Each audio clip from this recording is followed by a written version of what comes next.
অনেকদিনের একটা শখ ছিল যে ওষুধ দোকান করবো। কেননা ওষুধ দোকানে বরাবরই আজ 14-15 বছর ধরে কাজ করেছি, শিখেছি। তো যাই হোক, অবশ্যই ওষুধ দোকান খোলা হলো।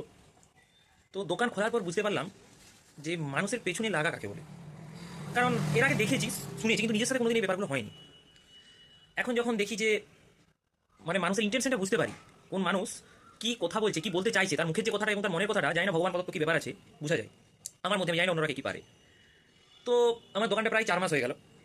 দোকানে এরকম অস্বাভাবিক অনেক রকমই কিছুই ঘটে, যেগুলোকে আমাকে নজরআন্দাজ করে দিতে হয়। একটা সামান্যতম কিছু জিনিসও ঘটে গেলে সারাদিনটা মেজাজটা আর ভালো লাগে না, মনে হয় দূর, কিছু না করে লোকের কাছে ফালতু কথা শুনতে হচ্ছে। একটা কাস্টমার দোকানের বাইরে দাঁড়িয়ে সে দুটো গালিগালাজ করতে পারে, কিন্তু অ্যাজ এ দোকানদার আমি ভেতরে বসে সেটা করতে পারবো না। এবং কারণ আমার শালীনতা বোধ, আমার ভদ্রতা বোধ, আমার শিক্ষা, আমার নৈতিক বোধ আমাকে সেখানে আটকায়। সে যতই গালিগালাজ করুক, আমাকে তাকে বলতে হয় যে ওসব উল্টাপাল্টা কথা বলবেন না, আপনি বাড়ি যান, এসব আসবেন না আমার কাছে। এর বেশি আমি কিছু বলতে পারি না তাকে। এবং আমি মনে করি যে কেউ বলতেও পারবে না অ্যাজ এ দোকানদার।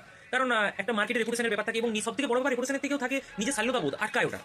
তো গতকালের একটা ঘটনা, একজন বয়স্ক করে ব্যক্তি আমার কাছ থেকে বরাবর ওষুধ নিয়ে যায়। পুলিশে চাকরি করে, বলে পুলিশে চাকরি করে, বা স্টেট পুলিশ না সেন্ট্রাল পুলিশ আমি জানি না, রিটায়ার করে গেছে। আমার কাছে বরাবর ওষুধ নিয়ে যায়। হঠাৎ করে কালকে আসে, এসে বলে ওষুধ, যেমন যে ওষুধ নিয়ে যায় সেই ওষুধ নিয়ে যায়। তারপর আমাকে একটা মলম দেখায়, যে মলমটার নাম হচ্ছে কনিডার্ম এফ। তো কনিডার্ম এফটা আমার কাছে সেই মুহূর্তে স্টক ছিল না, আমি তাকে ক্যান্ডিড বি মলম দিই, একই কম্পোজিশনের। তাকে দেখিয়ে দিই যে দেখুন এটা এই ব্যাপার। তো সে দেখেও বলে হ্যাঁ আচ্ছা ঠিক আছে ঠিক আছে। তো যথারীতি তার দেখার পর সে ওষুধটা নিয়ে চলে যায়। তারপর হঠাৎ করে তার পরের দিন এসে আসে, এসে আমার দোকানের বাইরে থেকে আমাকে উল্টোপাল্টা ভাষায় কথা বলতে থাকে, যে হ্যাঁ আমাকে বোকা ড্যাশ পেয়েছো, আমার ড্যাশটা মেরে দিলে তুমি। আমি বললাম কেন কি হলো? বলছে না এটা তো আমি বললাম কি না, আমি কি করে দিয়েছি অপরাধ? তারপর তার কথা শুনে বুঝতে পারলাম যে সে কনিডার মেম নিত 20 গ্রাম, যার দাম ছিল 136 টাকা, আর আমি দিয়েছি ক্যান্ডিড বি, যার 10 গ্রামের দাম 126 টাকা। তো এটাতে তো আমার কিছু করার নেই। কোম্পানি যা যেমন প্রাইস করেছে আমাকে তেমন প্রাইসে বিক্রি করতে হবে, আমি তাকে দেখিয়ে দিয়েছি। ব্যাপারটা তো কম্পোজিশন নিয়ে নয়, ব্যাপারটা হচ্ছে তাকে 20 গ্রামে সে ব্যবহার করতো 136 টাকায়, আমি তাকে 10 গ্রামের 126 টাকায় কেন দিয়েছি? আমি তাকে বোকার ড্যাশ বানিয়েছি, আমি তার ড্যাশ মেরে নিয়েছি।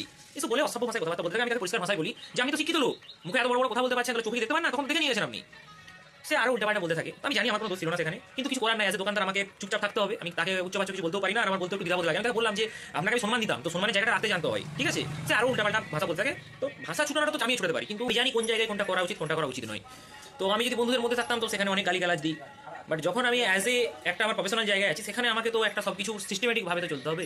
তো তারপর সে, আমি জানি এখানে কোনো আমার দোষ ছিল না, কিন্তু তারপরেও সারা দিনটা মেজাজটা ভালো লাগে না, খারাপ লাগে যে ধুর, সব কিছু ঠিকঠাক চললেও এমনিতে আমার নতুন দোকান, সারাদিনে 1000-1200 টাকার বেশি বিক্রি হয় না। কিন্তু কিছু করার নেই, কি করবো, আমার কপাল যেমন আছে, ভগবানের আশীর্বাদে, সবার আশীর্বাদে যদি আমার দোকান চলে, কোনো দিন ঠিকঠাক চলে, তাহলে তখন দেখা যাবে। তো আমি আজকে আবার শুরু করলাম, ভাবলাম যে চলো নিজের ডেলি যে লাইফস্টাইলটা কাটাই আমার দোকানে। অনেকে ভাবে ওষুধ দোকান বিশাল কিছু ব্যাপার, বিশাল কিছু লাভ, তারই ছোটো ছোটো একটা ক্লিপ আমি এই ব্লগে তুলে ধরবো। তো যদি আমার ব্লগটা ভালো লেগে থাকে তাহলে অবশ্যই ব্লগটা লাইক করে দিও এবং আমার চ্যানেলটি সাবস্ক্রাইব করে দিও। ধন্যবাদ। জয় হিন্দ।